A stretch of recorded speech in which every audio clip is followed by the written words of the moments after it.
Hello and welcome to All in Motion. I am your host, Jake. I'm really excited about this episode 23. Why is human interaction so important? And as we get through COVID, just definitely a big thing that we need to talk about. Our next guest, no stranger to All Motion. She was a guest on episode number 7, Being Free. So if you have not listened, please go back. It's an amazing episode. Just a few things. Uh, she's traveled the world, worked on dolphin and whale programs for the past 18 years, knows 6 different languages. I barely speak one. No, I'm kidding. Practices photo micrography. And if you don't know what that is, you can look it up. And we'll also tag her website so you all can check it out. She's a counselor, facilitates multiple rooms on Clubhouse, and above all, has a passion for helping people. Lives happily in love with her husband in Hawaii. I just want to say thank you to her, for giving me her time, and for all of you out there that support All Motion. Just very excited about this episode. It's very powerful, and please share it with whoever. Ladies and gentlemen, Nicola Swietkowiaki. Nicola, welcome back to All in Motion. Aloha, Jacob. What a pleasure to be again with you here. Wow, long time no here, and now I see you as well. It's Yes. beautiful to see your smile. You look good. You look You look amazing. radiant. You look radiant. How number one, how is your summer going, and how's your husband, and how is Hawaii? Well, it's beautiful. My husband and I are healthy and in love, so that's like the most important, being healthy and in love. And it's a bit overcast right now, as you can maybe see. It's like, yeah, to see it. It's still Hawaii. It still looks beautiful. Yeah, it is. We love Hawaii. So Hawaii is beautiful. We feel great. We are grateful that we can be here in this moment of time and just keep in our center and just radiate the love and light we all are and remind Uh, each other of Absolutely. that. Well, thank you so much again for being flexible, and it's always a pleasure. You and I spoke about doing this again, which is amazing. And we want to focus, since we're rolling out of COVID, we want to talk about, which is really important. I know it's very important to you and what you do with your line of, I don't want to call it work, but it's your passion. And that is, we want to talk about interaction with human and human behavior after COVID, because I can just say really quickly about myself. I remember, I talked to a veteran I interviewed recently, and we talked about some of us when we come home from Iraq and Afghanistan, we isolate, because we don't have that same similar camaraderie, and it's difficult to be able to relate to some of the civilians that haven't been through some of those similar experiences. So I really appreciate that, and so want to know, all across the world for the past 2 years and plus, we've isolated, like I just spoke about. Um, how do you believe, in general, not just in the States, but across the world, how has that affected the human psyche, in your opinion? I mean, the isolation of the COVID and all the Right. pandemic. When we had to stay home, when it was right after 2020, 2021. Mm. I see it in my line of work and also passion, as you said it so nicely, my calling. Um, I see many different aspects of it as well in my personal and professional life or passionate life. That one thing what was good about this past 2.5 years is the ability to, or the invitation, the chance for introspection to go within. Many people use this time, which I know personally very wisely, to reset their beliefs, how they, they look at their life. Hey, what have I been doing, and am I actually feeling fulfilled, or should I alter something? And the time gave him the chance to do so. It's like the world said, you are grounded and think of what you have done until far, and if you want to proceed or not. It was like a invitation for going inside and find answers.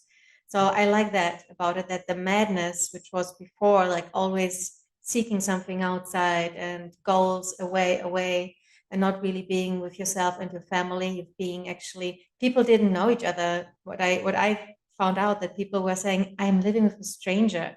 It's like I don't even recognize a person because yes, you didn't have the time to connect. You were always busy doing your work, doing your passions, and just like away from your community, more like what you need to do in order to survive, but also what you find to balance it out, what is important for yourself, right? So to be in service for you in order to provide, but also to be in service to like, okay, but I need to balance it out to do something only for me.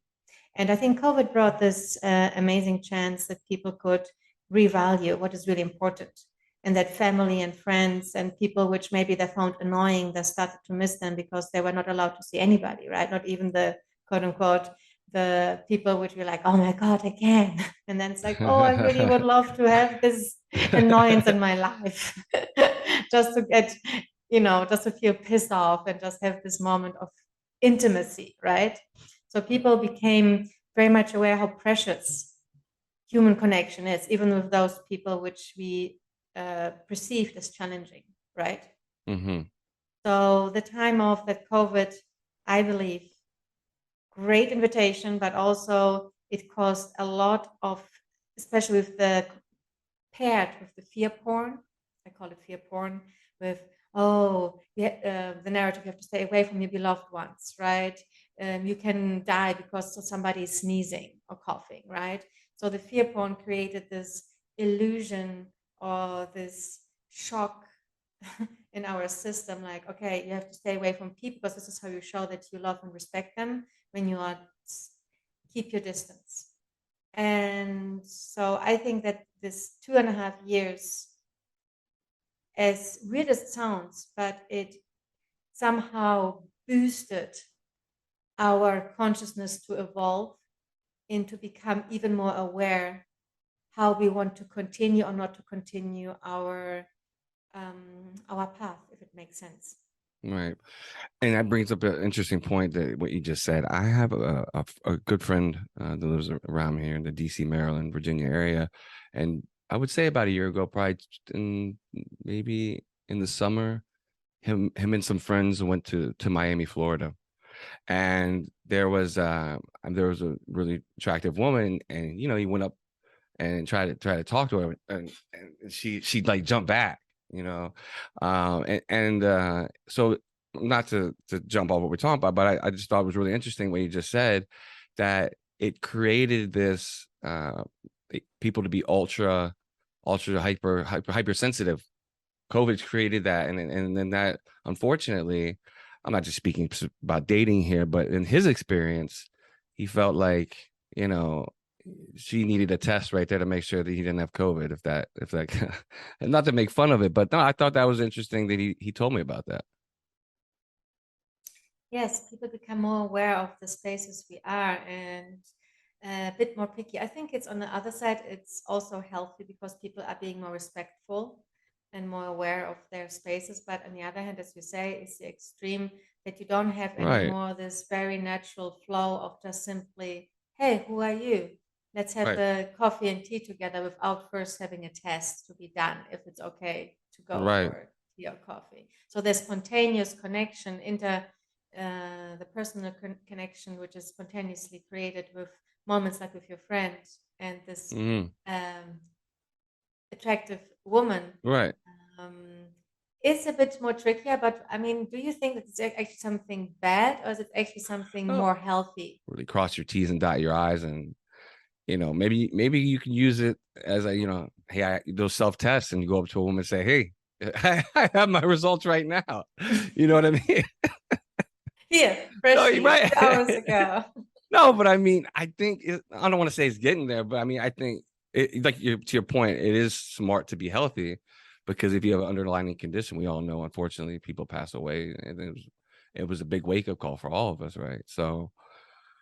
Um, so how important is, and we already discussed it, and how important is human interaction, and do you feel, we met on Clubhouse, social media, could it play a negative role in the disconnect of physical beings with one another?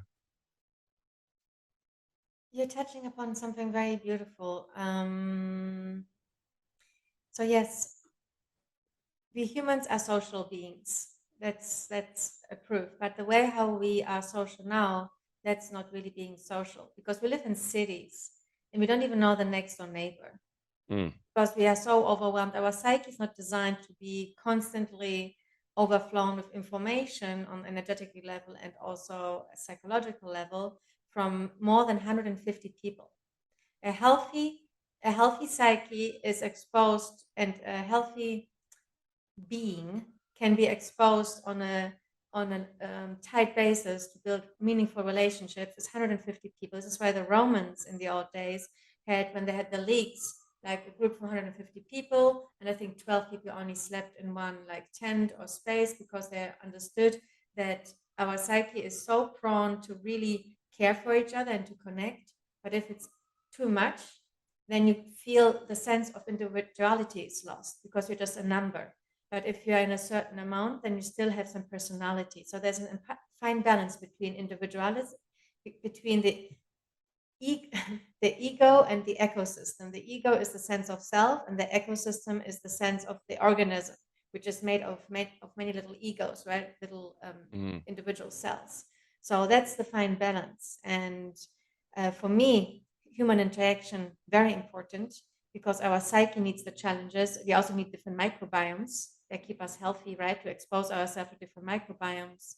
So our immune system is active and is growing and fed with more information. But what is really important is touch. There's nothing else which is as more powerful, especially when we live in a society with a lot of cortisol, which means cortisol is created with fear porn, the social media, right? The narrative. Mm. Be careful, careful. It raises cortisol level in our system. Oh my God, oh my God. I can kill my grandma if I go and visit her. I mean, that's huge cortisol level, right? It's just like so much stress we are exposing you, and that you can't see your friends because you have to be isolated for them. You can't see even your spouse when he comes back from a business trip, because he has to be 2 weeks in quarantine, right? So it's like, it's for our psyche very challenging to be in this deprival of human interaction and physical connection, because for the cortisol, which is in our modern society very much present because of the fear porn, because of social media and all of the negative information we've been exposed to, um, the best antidote, the best medicine is oxytocin. And oxytocin is created when we have physical touch, a hug, Mm. a Mhm. embrace. And science says that we need 20 minutes at least a day to balance out our cortisol level with physical touch from another human being. Or if you don't have it, a pet like a dog and a cat Mm. can also help. But physical interaction is even more valuable, because you have the psyche and you see that it's another one of you, right? It's one of your tribe, another human being. And it's for our psyche and our biome and overall um, feeling good factor the most important. So I believe human touch, human connection is very important for our psyche, especially as well the challenges it comes with it, right? When you are exposed to other people. Um, so you don't become, how can I say it, like a you don't become like, oh, my world is the only right world, and anything else is just like annoyance and disturbing. I can trust anybody, right? I can only trust myself. But that is usually creating psychosis, schizophrenia, and mental diseases, because you need to be exposed to other beings. Right. And that'd be interesting to see, do a study with not just in the States, but around the world of if actually every human gets 20 minutes of human touch a day, right? To really see if we all are. It'd be interesting to see The change. if who is. They did studies like that. They raised kids. I mean, I'm grateful I was not one of the study members. They raised kids with just giving them food and not giving them any embraces or hugs, just provide them the Mm-hmm. basics. I think you know the Maslow's scale. Yes, yes. The Maslow scale, the Maslow scale. So the first, what he believes, the first important is in the Maslow scale. It's the physiological need, which means air, water, food, and shelter, Mm. right? Mm-hmm. Then he says the second one is safety need. It's personal security and resources like a job and knowing that you can provide for yourself Right. and that you try. The third one is love and sense of belonging, intimacy, family and friends. The fourth is esteem, respect, self-esteem, purpose. And fifth is self-actualization, desire to become a better version of oneself. But I would actually argue with Maslow's scale. He Mm-hmm. says the physiological need is on number one, air, food, water, shelter. I would actually say, and then safety need, personal security, resources, and job. I would say that love and sense of belonging is definitely between one and two, and not on third. I Because agree. how, okay, a question to you. When you Mm-hmm. felt depressed or you had your, when you were challenged with your PTSD, right, in your times. Um, did you have cravings for food? Did you was, or did you just like, oh, excuse my French, F it all, and I just want to stop the madness and just exit because I have no sense of belonging, no sense of connection to myself and others. Yeah, I mean, I would say when I isolated, I drank, and I think we spoke about that. You know what I mean? Those are really those times, and didn't really want to be around anyone, But at the end of the day, what I really did need, as I shared with you before when we did our last episode, is the power of the boarding school that I went through with those seminars, and really, really, really, truly found out how important, um, you know, human touch and just having a hug and yeah, that's and like I said, in the military, and it's unfortunate because we without that, a lot of that's why I spoke of suicide rates so high, because you don't have that camaraderie when a lot of us get home. And I feel like, not just within military, we talk about just trauma in general, right? When something happens, like unfortunately something horrible happens to a woman, a sexual attack, she doesn't, I can't speak for all women, but very afraid to want to maybe potentially date again, and then that's got to be very challenging to overcome that, to trust a man again. And I'm not a woman, but I'm sure you could speak if you want to a little bit more on that, just that example. Yeah, sure, love. Um, as you said, human touch is very important. And when we are traumatized, like yourself and I have been in our lives, that we isolate because we lack the trust into the world, because we don't feel the sense of belonging and no connection. So the safest thing is to do for our psyche, isolate, because that means it's the least threat. You know yourself, Or and then you use, don't expose yourself to right. something which could harm you. And I think that's Something, why I know, a lot of others use drugs and alcohol, that to like, soothe it. one of the gentlemen I interviewed, who's in the military with me, he said, alcohol uh, numbed him, and then myself as well. To your point, not wanting to be around a human, so you use something else like alcohol or a drug. It's like a, yeah, self-medication. It's like Right. pacifying. And usually any addiction, not just alcohol, any addiction we have, even workaholicism, I call it workaholicism because it's not usually sad. It's usually alcohol or drugs or sex. But there's also like the people which are completely manic about work, work, work, right? And Mm. status and stuff like that. It's always a sign of lack of connection. Any addiction is a lack of connection. As I told you in the last interview, I think the had studies with rats, right?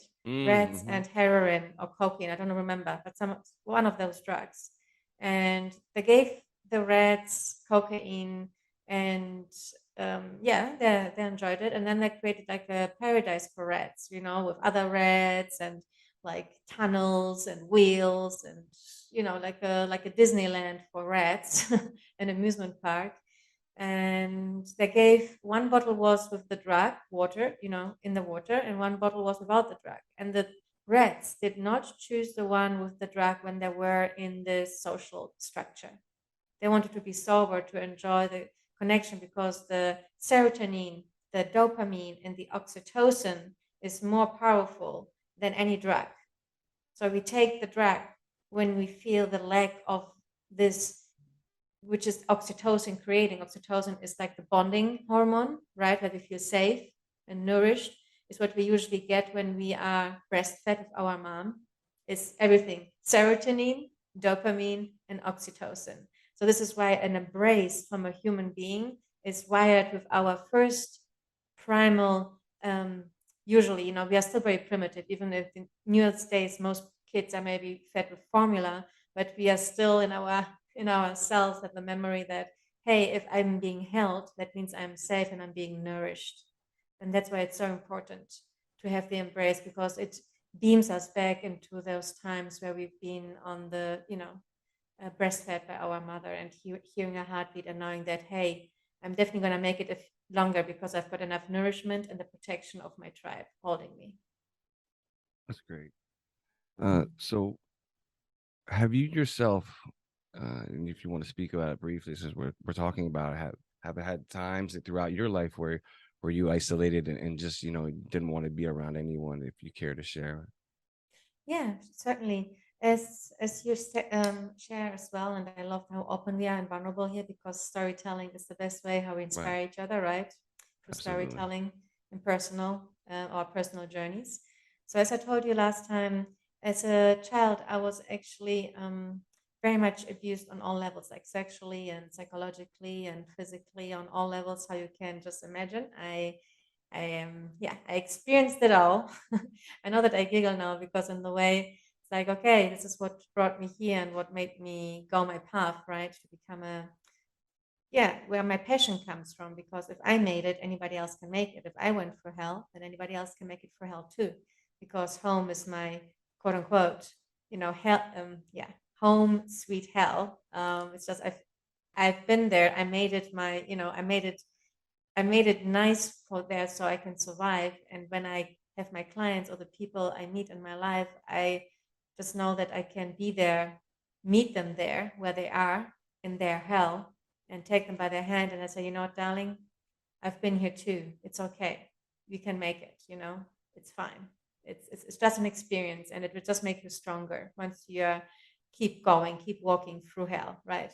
If you find yourself in hell, uh, keep just walking. And with what I wanted to say as well, what is really when I isolated myself from the people because of the PTSD, because I didn't trust anybody, because I just thought that any other person is going to be what my parents were, because they give you like the idea how the life is, right? Um, it actually helped me. There's something called a darkness retreat. I don't know if you've ever heard about it. The darkness retreat, the hermit retreat. Mm, no, I don't think so. That's something actually to learn to balance out, that we don't seek things from the outer world. Darkness So, retreat, yeah, correct? darkness retreats. When we are in the darkness retreat, the monks did it in the old days to somehow face their own demons, which are in our heads. The voices in our hands are actually the biggest challenges we have to overcome. Not the outer world, is how we talk to ourselves, right? The beliefs we have. Mm-hmm. So the monks in the old days, they went into a cave and fasted for 1 month and went into complete darkness by themselves, with Really? nobody else. Yeah, for one month, Wow. for 40 days. And so they would only drink water and were in darkness and meditated, and they didn't have any sense of other noises or voices, just their breath, their heartbeat, and darkness as their friend or as their company. And what happens, actually, studies show when you go through that, for the visually impaired ones, I don't know what it is, how it is for the visually impaired ones, but I know that they have heightened senses, not only because they lack the visual aspect, but they also are tapped in what actually the monks do or did in the dark retreats. Something happens with the pineal gland and it opens, and you become much more perceptive for visionary stuff, and so much more tapped into the other realms, other ethers. And also that you're facing your own monsters, your own demons in your mind, which are constantly going blah blah blah blah blah. You're not enough, blah blah blah blah blah. You can't trust anybody, blah blah blah blah. You've been there, you've done that. You know that you shouldn't recreate those traumatic experience because it was really hard for you. So isolate, um, go away from everybody, and stop the madness. And when you are facing those noises in your head, you realize that they're really just there to protect you. They're not your enemies, they're actually your dear friends. And then you can transmute them, and it can actually heal depression, it can heal PTSD. Many people right now do this dark retreats, very fancy. They pay a lot of money to be locked voluntarily in a dark room for a week, 2, 3, or 4. Honestly, people pay a lot of money to be somewhere in the cellar, in the dungeon, Mm. for a week, 2 or 3 or 4, to Wow. reset and to connect with themselves. And what happens after that, when they come out, they have a much more sense of belonging to themselves and to community. They have a desire to reconnect in a more meaningful manner because they realized how precious it is, because they were missing so much every other connection, right? And it is so what happened with me on my journey when I did that on the dark retreats, not only physically what I was sharing, but also the dark retreats, a dark time of my life, right? Where I just was retrieving and just isolating from anything and anybody. It gave me the chance to become strong and to realize I've got this. If I can still breathe, if I can still breathe, and my heart is still pumping, it's all I need. And I have those tools, I can conquer and overcome anything. So what I learned about those times is that I don't need anything from the outer world or from the outside to tell me that I'm okay or not okay. That I know that I am okay, and I know that I am the best version of myself every moment, and that I'm perfectly imperfect. I call it pip pip hooray, like Mm-hmm. pip pip perfectly imperfect, and also pip as a seed, and also like the pure potential I am in every moment. And when we realize that in the isolation, we can come back because we die in a certain way. Our belief dies, and then we can say, you know what? I have no clue what it's coming there, but I am. I survived my own demons. I survived the past. So the present is here, and the present is there to be unpacked, like the present, right? Mm-hmm. And the Mm-hmm. present is creating the future. So what is the past? It's already gone. It happened, and it made me who I am. But I can still create a new thing every moment in the present moment, and that creates the future. So I like to actually. I'm seeking discomfort. Since I came out of my dark time and my isolation time, I'm actually thriving in discomfort, and I put myself in situations which challenge me just to prove to myself that, hey, that's another adventure. And I love exploring other adventures, and I love actually in the way dying. Why? We die in the moment that we actually kill our old beliefs, right? Our limitations, our fears. In that moment, an identity of us, what we believe we are, is going. So I actually love killing myself over and over again by proving to myself that anything I believe, what is right and wrong, is just also like a, coming from a fear mode, coming Right. from the past. I remember we used to But call them in seminar. I used to call it self-limiting belief. mhm, It's something that exactly what you just said. it's like, Yeah, do you know the saying, kills the. curiosity killed the cat? That's what they said. And you know that's only half of the saying. The full saying goes, curiosity curiosity killed the cat and satisfaction brought it back. And what introspection, Satisfaction brought it satisfaction, back. satisfaction. Yeah, so curiosity kills it because we go Right. somewhere where we haven't been. Right. So it kills our old identity. Correct. And then we are like satisfied because we learned something new. And then we are reborn. It brought it Okay. back. That's awesome. Look at you. Something that came to my mind when you talked about that was great. The darkness retreat. I had a close friend tell me one time I was going through some things. Um, the mind sometimes can be the devil's playground. And I know this is, off, but wanted to see what you thought about that. Why is it off? I love you Oh just no, said no, it. just no. I know I said it, but I just wanted to, it's just something that came to mind just now when you were speaking about the dark retreat, and I was thinking about that. If you like, for me, just an example is that there've been times where I've been down, and I was just in a bad spot, and I had all these thoughts running through my head, and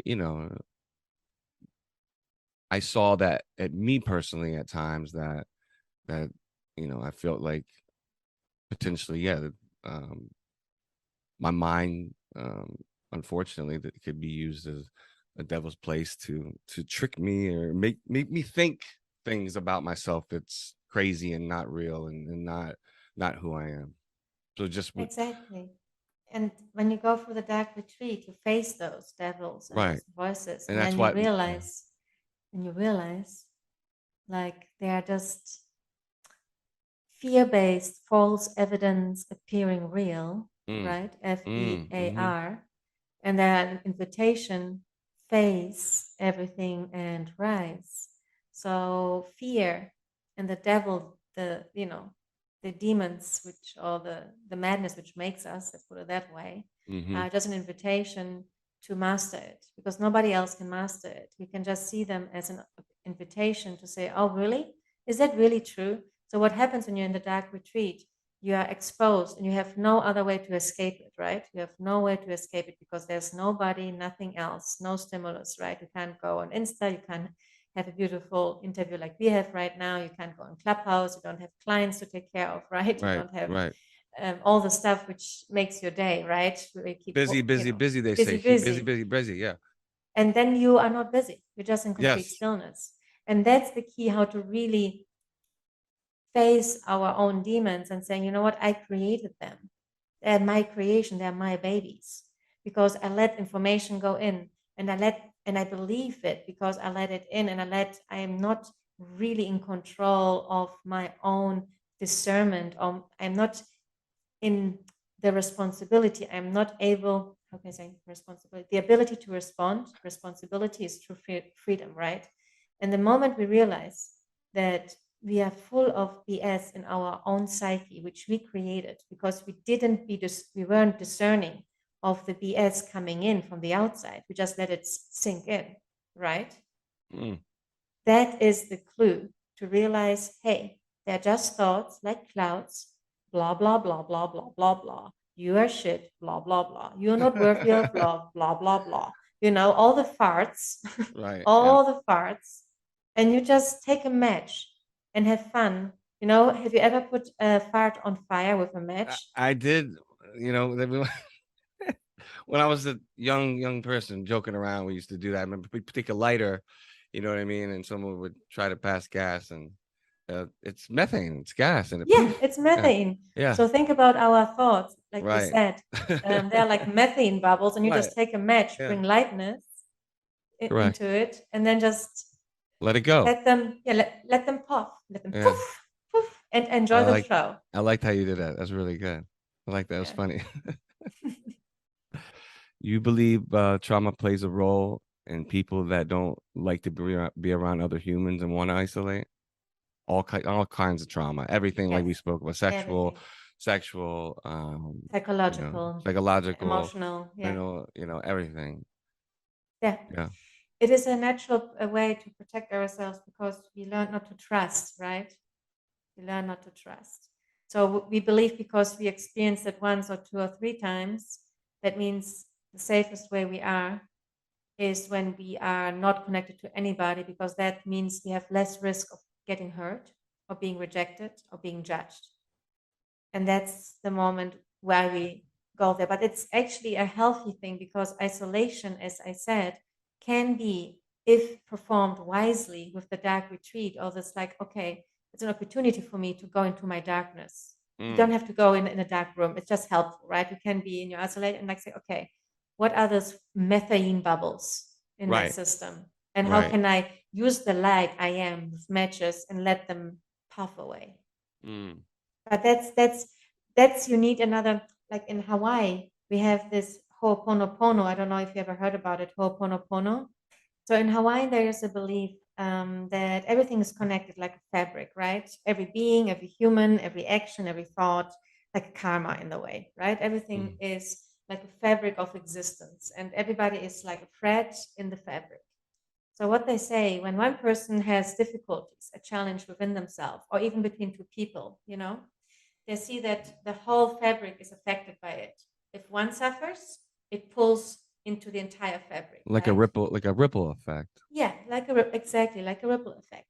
So what they realized with the Ho'oponopono is that the ceremonies that they invite the people into the circle, and usually is led by by a spiritual person, spiritual leader, which is like a super psychologist, maybe you would say these days, or life coach, or whatever, guide, shaman, whatever you want to use. And they hold space, which means they don't judge. They just let the person express their subjective experience in justice, which is the nourishment of rage. Rage is subjective in experienced injustice. So when you have an argue with yourself of another being in the tribe, it causes tension, like a ripple effect. And it doesn't have to be that you have to be directly with them, but it all is, energy, right? It works. So they're sitting in a circle, they're holding space, and they're only when the two parties are actually willing to face it, right? If one says, no, I feel like a victim here and I don't want to forgive, right? I want to hold on to the grudge, then the ceremony is not done. Both parties or yourself, like in therapy, you have to be ready to change and to take responsibility for whatever you go through, right? Not anymore, I'm the victim, somebody did it to me. It's like saying, okay, I'm the experiencer and I'm ready to transmute the victimhood into an experience. So when they are agreeing upon that, they are ready to let go of the victimhood and transform it into a more intimate relationship. They sit in a circle and then they are sharing their truth without being interrupted, which means one party says what hurt them, then the other person says what hurt them. And it's just being not judged, not argued, not being dissected. It's just being held in the space and seen as the truth from both sides. And then the next step is that you're gonna say this. There are like 4 things, and you say it 7 to 8 times in a row. Those 4 things. I am sorry. Please forgive me. I love you. Thank you. I am sorry. Please forgive me. I love you. Thank you. And then you keep doing it 7 to 8 times. And what it does, you not only set yourself free, you also set others free, because it's not just about forgiving others. It's also to forgive yourself, that you believe that you are the victim and you deserve peace and freedom. So it is not just, yes. No, we did something like that in a accountability seminar that I went through when I was in boarding school. Yeah. It was called a power move. So the idea was to it's like one of the last things we do in accountability seminar is to change the physiological state. Like, I'm a piece of shit, or I'm nobody, like no one likes me, I'm annoying. And a power move could be like, it could be something crazy, or like, just, I don't know, just something different, like, like, my nose is blowing, I talk like this. And you step left or you step right, you literally make a step.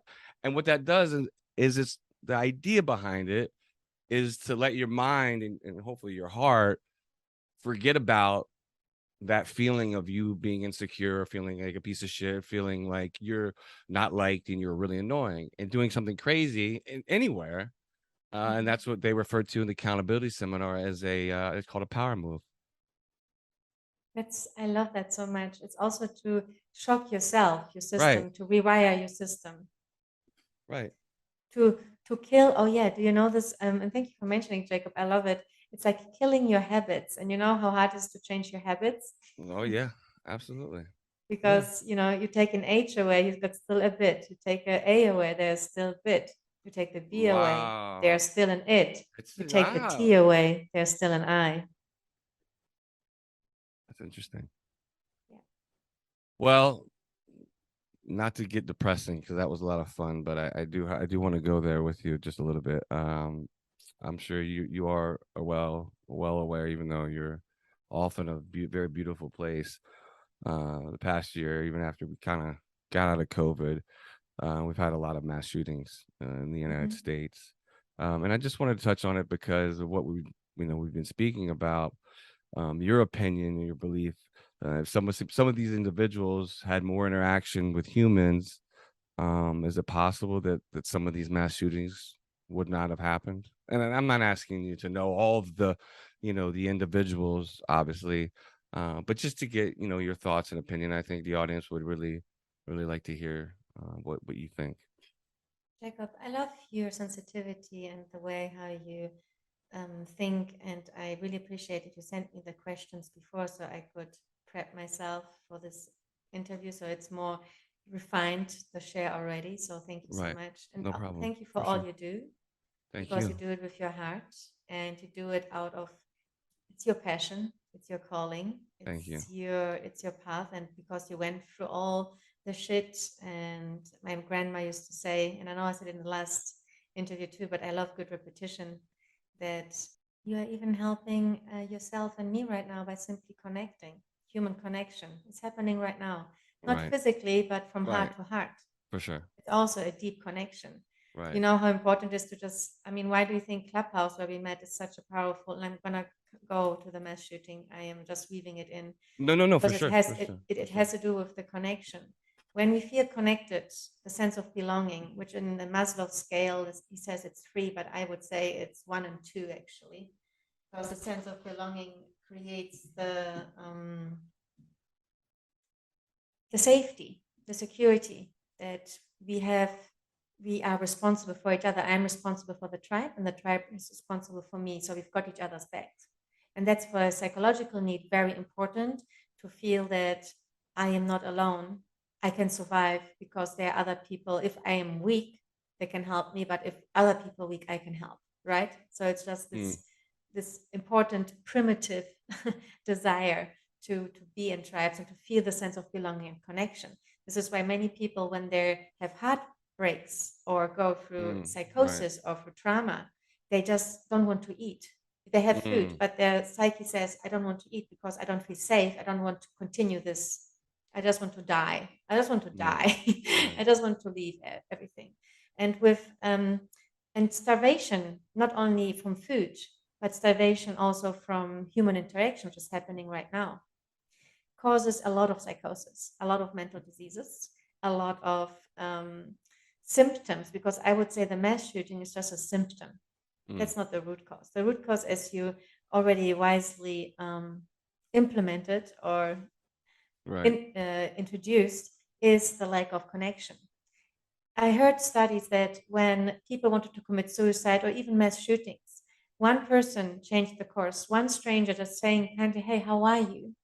Or Mm, touching, or like a gesture of friendliness or kindness, changed their entire perception of reality, because they felt seen, they felt connected, and they saw that there's goodness in the world. So what I always say to anybody, and I do this to my own practice, I started this in Berlin when I was living in Berlin. It is not as beautiful and sunny as in Hawaii. So people have deficiency of vitamin D, and this is also, there's a lot of things, diet, sunlight, being exposed to blue light, to the screen, to the news. It's all about diet, that we take in. So there were more people unhappy, I would say, with mental disorder, with mental challenges and psychological challenges. And what I did every time when I was out in the street, when I saw a person, I smiled.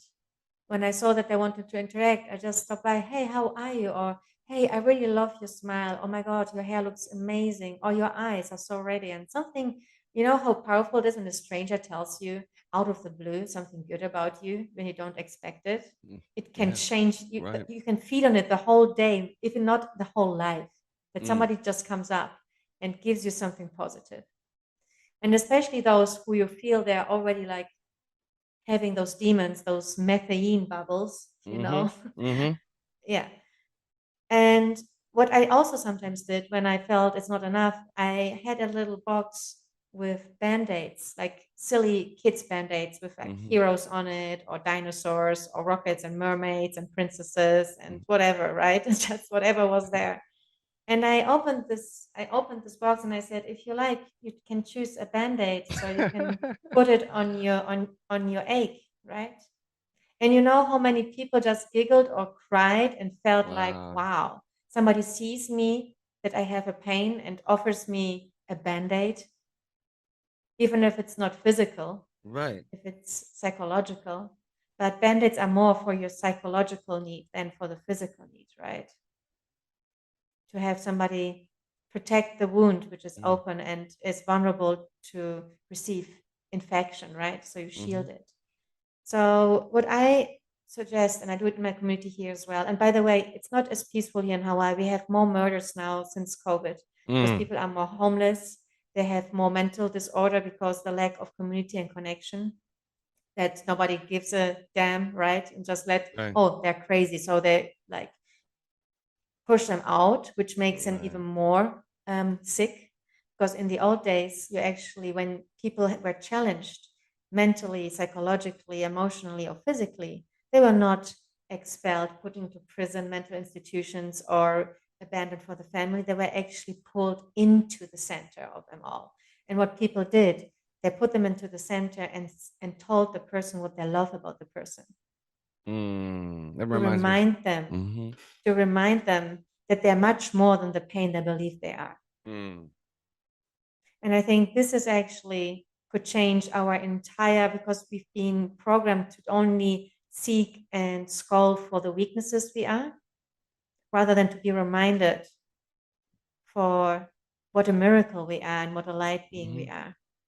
Wow. That was beautiful. That really was beautiful. Thank you for that.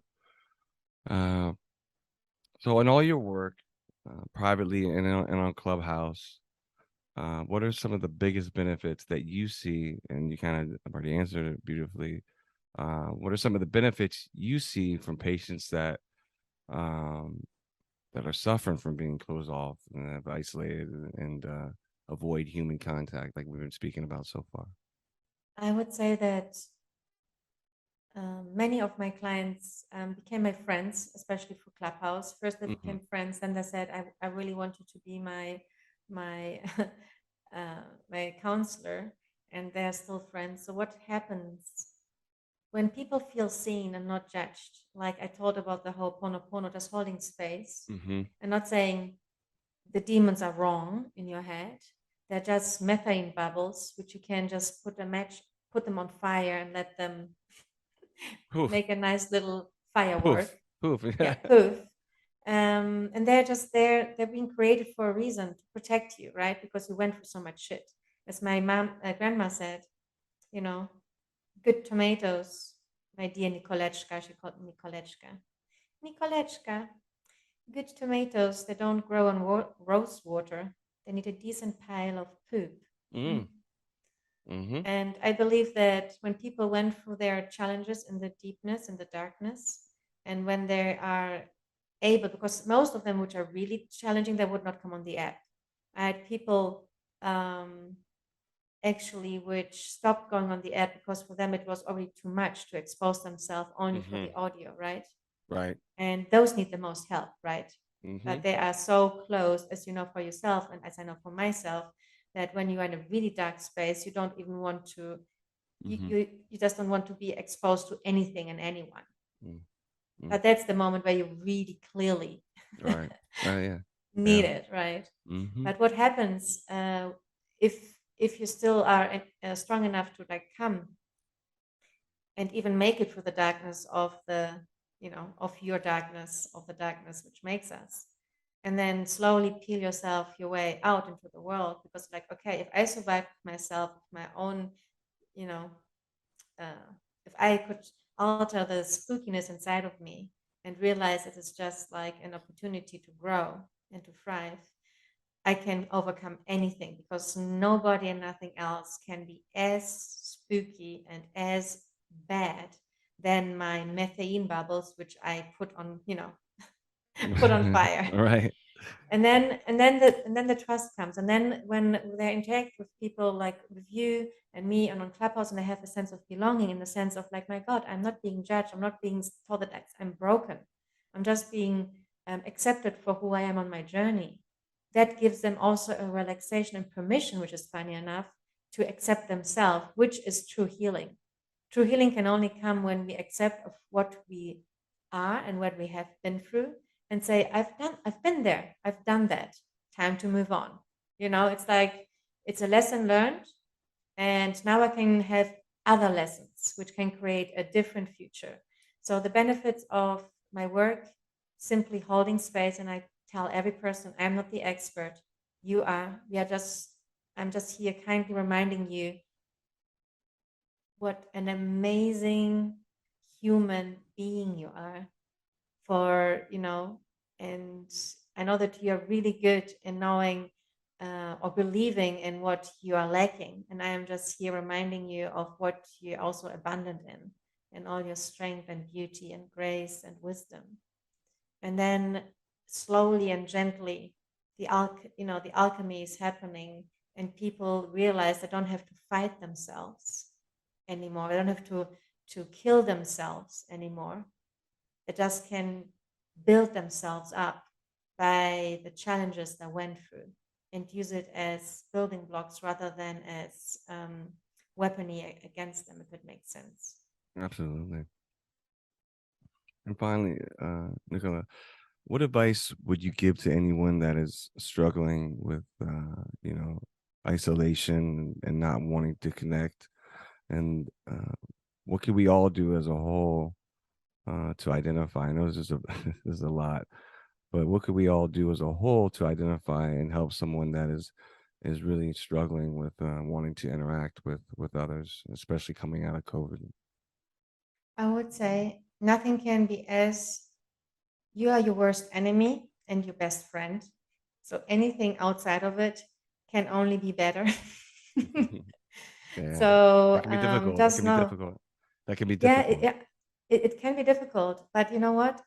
If you made it so far, if you can bear the isolation, you can bear anything. If you can bear to just be alone and you don't want anybody, it shows also the strength you are, because usually we are designed to be social beings. Mm, So that's actually a very good reminder of how strong you are, that you actually can retreat from yourself, from the basic need of sense of belonging to a tribe.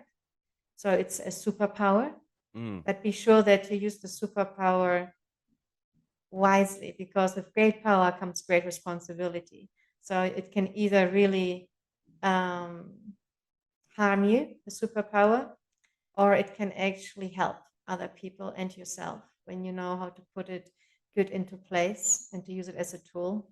Because every tool doesn't have a character, we give it character. So when you have fear of reaching out, and you hear this right now, you're already reaching out by simply listening to this amazing podcast, All in Motion with Jacob. And thank that's you. already reaching out, because you're reaching in, you're letting something in from the outer world. So congratulations that you're here with us, because that's another way of showing that you are ready to receive, and that you actually, there is a beacon of light, and there is a seed of trust that there can be something else, something beyond your wildest dream. And yes, I invite you to embrace the unknown, because the unknown is simply pure potential. And by daring to say, I don't know, what do you think and feel? Let's explore, discover, and find out together. That was And beautiful. now that we are together in it, and you can reach out to Jacob, he has amazing podcast, and maybe you want to tell your story. Jacob is an amazing host, as you can tell, and maybe just sharing your story is already integrating yourself into the world by simply sharing how you are how you are becoming the hero you are and the heroine and the master of your own game. Trust your own game, sweetheart. Thank you for being here with us. And Nicola, I just wanted to say something. One of my last interviews was a close friend of mine. He was in Iraq with me, and he said something that I just want to say. He said, uh, he has his own very successful business now and three grown children. He said, if I could have made it through what I did in Iraq, I can do anything. And he got back to the States. So in the closing, I just wanted to share that because it just hit home for me for what you just shared. So Exactly, Jacob. is there anything before we close out? Again, thank you for your time in dealing with the logistics. Any remarks and everybody, just like last time, we will provide your information, and if anyone wants to get a hold of you and your website, as you know, that we'll provide your handles and people want to reach you. But is there anything else that you'd like to share before we close it out this evening, Nicola? Yeah, as you said, when we can make it in our isolations and we feel comfortable and cozy in being isolated from our tribe, you can make and master anything because you mastered the basic need, the basic human need of the sense of belonging. And now that you are very powerful because you are breathing, your heart is beating, you don't have to do anything from it, it's happening for you. And when you are curious as you are and you found this amazing podcast and you're listening right now, that means you have even more potential to share. And I'm curious about you. I'm curious about your journey, and I think Jacob is too. So we are looking forward to hear your journey and what made you come out of your shell as an even stronger being that you have been before you went into your isolation. And the other thing I wanted to share is I really appreciate your dedication, Jacob, and your heartfelt compassion for humanity. And I know that you're only here like you are because you had a decent pile of shit in your life. And like your friend said, No, you too. yeah, this is You why we are too. here. Yeah, Not just me. No, come on. You yeah, you you we you've are. been We you, are. you've been through it too. Yeah, yeah. Exactly. So that makes so just a kind reminder, as more we have of shit we face, as more fertilizer we have for the garden, for abundant, luscious garden. So just yeah, I'm a shit collector. I love bullshit. I love all kinds of shit. I'm and like, you give it and all you to have a me. great room on Clubhouse talking about shit. Oh yeah. Yeah, it's the poop oracle. I'm talking all about shit there and the real thing, like you should squat and that the poop is the best oracle you can ever have. Always look before you flush because the poop shows you where you have been emotionally, physically, food wise, and Yes, psychologically wise. And if your poop is fine and regular, keep doing what you're doing. If you don't like your shit you see in the loo, that's time for you to alter it to make your future better. Because if your right. poop is fine now, your future looks pretty bright too. That's awesome, Nicola. It's always a pleasure. Look to have you back soon again. You're beautiful. I'm glad you put a smile on my face and made my day a lot brighter. So again, from all motion and myself, thank you again for your time. Thank you. And if you want to reach out, you can get a hold of me on my email. It's called All is Micro, like everything is tiny. All LLISMICRO at gmail.com. All is micro at gmail.com because as within, so without, as above, so below. So the microcosmos, if you zoom deep into the microcosmos, which I also do, I put tears under the microscope and kisses of beloved and then make them very big with their beautiful crystallizations and they're like really amazing universes we hold within ourselves. And just remember that tears are medicines of angels. So when we cry, we are actually creating medicine, and catch your tears or drink your tears because tears can actually heal waters because they have a lot of gamma rays, like the sun. They're very potent in gamma rays and also in electrolytes. And regarding on what emotion we cry them, the chemical composition changes. So if you want to drink healthy living water, which we are 90% of it, cry into your water. It is restructuring your water. It gives everything, and then you actually can heal the water and yourself and the earth. So cry, release this tension. I know sometimes it's so hard because we are taught not to, but it's actually pretty orgasmic. When you had a deep cry, we are actually releasing as well a lot of cortisol and stress hormones, and we feel much lighter and much better in our psyche, in our emotional landscape and physical landscape. So crying is like sex for our psyche. Just being able to climax and release the tension. Yeah. Well, again, thank you, Nicole, so much. Thank you so much, darling. And I really appreciate all you are and what all you do because, we're in it together. Remember, guys, we are in it together. And it's a fine, beautiful, as I always say, breathe, relax, and trust. And this is my final little gem I like to drop always. I start with it and I finish with it and I continue with it and repeat with it. As I said, I love good repetition, and breathing is one of my favorite repetitions because when we inhale, breathe like deeply. And I invite everybody, put your hands on your belly. We do this right now? Yeah, put your Okay. hands on your belly right now. Hands on the belly? Yeah, Sit hands on your your belly Okay. and love your belly. How great your belly is. Your Okay. belly is like the Close our eyes, alchemist. right? You have to close your Yes. eyes? Okay. Close your Okay. eyes Okay. and feel the surface below your body. Feel how the gravitation has got you in every moment. For every breath, gravitation is holding you unconditionally, supporting you. You have nothing to do, just cares for you. And feel how safe you feel. And then I invite you to take a deep breath in through your nose, slowly and gently, deep into your belly, so your belly grows like a balloon. And then release slowly and gently out through your mouth, releasing any thoughts, feelings, and tension which don't serve you anymore. Take another slow, deep breath in through your nose, into your belly, slowly and gently. And then exhale through your mouth, releasing all what doesn't serve you anymore.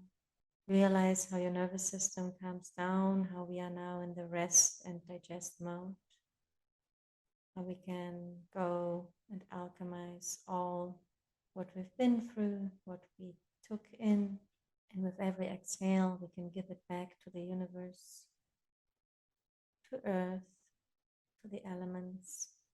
And when we are breathing, we're actually making love with existence as we inhale the entire universe and we give ourselves with every exhale. We are all connected for every breath with each other, with the plants, the elements, and the animals, with all. And now I invite you to give your attention to the space between every inhale and exhale, and every exhale and inhale. There is a space of silence and stillness, and this space is where all creation comes from and goes to. It creates duality and dissolves it at the same time. The space between inhale and exhale, exhale and inhale, expansion, contraction, contraction, expansion. It's a moment of reset. Well, thank you, Nicole. Yeah. Anything else And that they have to pay you, or I feel like I'm Clubhouse because you gave too much already. I'm it's I'm already okay. relaxed. I'm gonna fall asleep. Yeah, it's It's good that beautiful. you No, I'm realize glad you it. did that. But I just if they want anything else, they have to either reach out or they have to come on Clubhouse. But thank you. That was very sweet of you to do that. It's a kind reminder that we are all connected every time and that we are always safe. As long as we can breathe, we are safe. Thank you, Nicola. I'll talk to you soon. All right, darling. Aloha. Thank you again, Nicola, for that powerful episode. Really do appreciate your time. And just want to say thank you all to the audience for tuning in. And we have a new logo. So please, if you all want to comment on the new logo or you have feedback for any of our episodes, always email us allemotionpodcast@gmail.com. Also, we're on TikTok. I'm just very excited about that. It's new, but listen, it's working. And please, if you're on there, support us. And also, you can find us on our Linktree or on YouTube, Google, Amazon, Spotify. And also introducing someone new to the All Emotion team, Dion Autry. He's with ConXS Media and does great work. So if anyone needs someone, digital media, please don't hesitate to email us at allmotionpodcast@gmail.com. Just want to say this is Jake from AIM. Take care and be safe, and God bless.